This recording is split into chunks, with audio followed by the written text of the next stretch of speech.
अस्सलाम वालेकुम, welcome to MLT Pakistan. दोस्तों, आज की वीडियो के अंदर मैं आपको बताऊंगा पीपेट पंप फॉर ईएसआर। दोस्तों, इस तरह से ये 10 ml इसका साइज़ है, ग्रीन कलर है और ये यूज़ होता है ईएसआर के लिए। इस तरह इसकी डिब्बी के ऊपर आपको तकरीबन डिटेल सारी मिल जाएगी। ये इसकी इन्होंने डिस्क्रिप्शन लिखी हुई है, तो सारे इसकी जो डिटेल है वो इसके ऊपर आपको मिल जाएगी। ये आप अगर पढ़ना चाहें तो वीडियो को स्टॉप करके आप पढ़ सकते हैं। उसके बाद इसके ऊपर आप देख सकते हो कि उन्होंने नंबरिंग की हुई है 1, 2 और 3।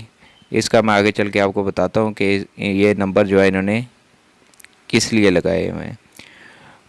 तो इस तरह से ये, और मेड इन चाइना है ये आप देख सकते हो कि इसके ऊपर आप अगर थोड़ा सा गौर करें तो ये आप देख सकते हो पीपर्ड पंप और वॉल्यूम 10 ml और मेड इन चाइना।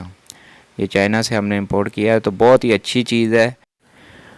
तो दोस्तों, इस तरह से ये इसको हम ओपन करेंगे और कुछ इस तरह से ये हमें जो पंप है वो इस शेप में हमें मिलता है। ये आप देख सकते हो, इसके आगे से सुराख होता है और शेप इसकी कुछ इस तरह से है।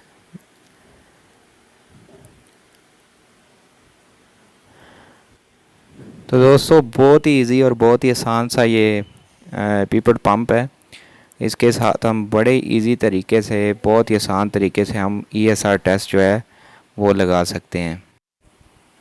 इसमें कुछ स्पेशल फंक्शन नहीं है, ये इसका प्रेशर रिलीज़ होती है यहाँ से, और यहाँ से अगर हम इसको ऊपर उठाएं तो हम जो है वो ब्लड को ऊपर उठा सकते हैं, और जैसे हम इसको वापस घुमाएंगे तो हम ब्लड को वैसे ही ट्यूब के अंदर ऐड कर सकते हैं। तो ये हमारे पास ईएसआर रॉड है, ये आप देख सकते हो। इस तरह से इसके ऊपर ये निशान लगे होते हैं, 0 से 190 तक इसके ऊपर जो है वो निशान लगे होते हैं, ये आप देख सकते हो। तो हमने पहले जो दोस्त टेक्नीशियन थे वो माउथ पाइपिंग करते थे। आपको पता है माउथ पाइपिंग बहुत ही डेंजरस होती है, अगर ज़रा सा ब्लड भी मुंह के अंदर चला जाए तो बहुत ही ज़्यादा डेंजरस हो जाता है। तो दोस्तों, अभी हम इसको टाइट करते हैं। इसके सुराख को हम ईएसआर रॉड के साथ इस तरह से टाइट करेंगे और ये आप देख सकते हो, ये इस तरह पूरा इसके अंदर हमने 0 तक जो है ब्लड फिल कर लेना है। और फिर हमने ये जो व्हील लगा हुआ है इसको ऐसा ऐसा से हम जब घुमाएंगे तो पिस्टन जो इसका है वो ऊपर चला जाएगा, ये आप देख सकते हो। और अगर हमने ब्लड वापस मिक्स करना है या दोबारा ट्यूब के अंदर डालना है तो हम पिस्टन को वापस घुमाएंगे तो वो आराम से जो है वो ट्यूब के अंदर चला जाएगा। तो बस इसमें बेसिकली साइंस यही है। इसके अलावा अभी मैं आपको लगा के दिखाता हूँ कि किस तरह से हमने ईएसआर को लगाना है। तो इस तरह से आपने जो है ब्लड ट्यूब के अंदर ले लेना है और बिल्कुल ऐसा से आपने पिस्टन को घुमाना है। तो ये आप देख सकते हो, बड़े ही आराम से आप जो है वो ट्यूब में, ईएसआर ट्यूब में आप इसको फिल कर सकते हो। और ये ईएसआर रॉड जो है इसके ऊपर 0 तक आपको पता है कि इसके ग्राफ निशान लगा होता है, तो वहाँ तक आपने ब्लड को फिल कर लेना है। ये आप देख सकते हो, मैंने 0 तक जो है वो इसको फिल कर लिया है। और ये आप देख सकते हो कि ऊपर से आपने जो है पिस्टन को नहीं हिलाना। उसके बाद इस तरह से आपने ईएसआर स्टैंड के अंदर आपने ब्लड को इस तरह से रखना है और फिर आपने आहिस्ता से जो उसका प्रेशर वाला है उसको अपनी हाथ से उसको रिलीज़ करना है और इस तरह से आपने ये ईएसआर को लगा देना है। साथ में आपने स्टॉप वॉच ऑन कर लेनी है।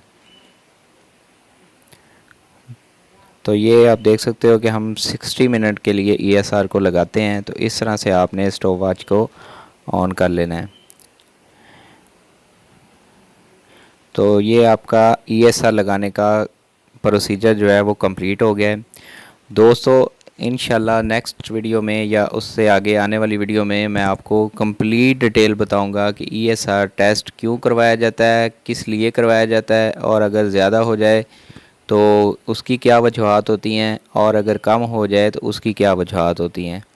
तो चैनल को लाजमी सब्सक्राइब कर लीजिए। जो दोस्त नए हैं वो भी चैनल को लाजमी सब्सक्राइब कर लीजिए। आप दोस्तों के तावन से ही हम को मोटिवेशन मिलती है और वीडियो बनाने को दिल करता है। तो इस तरह की अच्छी अच्छी और मुफीद इंफॉर्मेशन आप तक मैं पहुंचाता रहूँगा। और एमएलटी के जितने स्टूडेंट हैं उनके लिए मेरी वीडियो जो है वो एक गिफ्ट होती हैं। आपको पता है कि हमारी वीडियो के अंदर आपको ऑलमोस्ट हर तरह की डिटेल जो है लेबॉर्ट्री टेस्ट के हवाले से वो आपको मिल जाती है। तो इसलिए एमएलटी के जितने भी भाई हैं वो लाजमी चैनल को सब्सक्राइब करते जाएं। इसके साथ ही अपने दोस्त अकील बुखारी को इजाज़त दीजिए। Thank you so much. Take care. अल्लाह हाफिज़।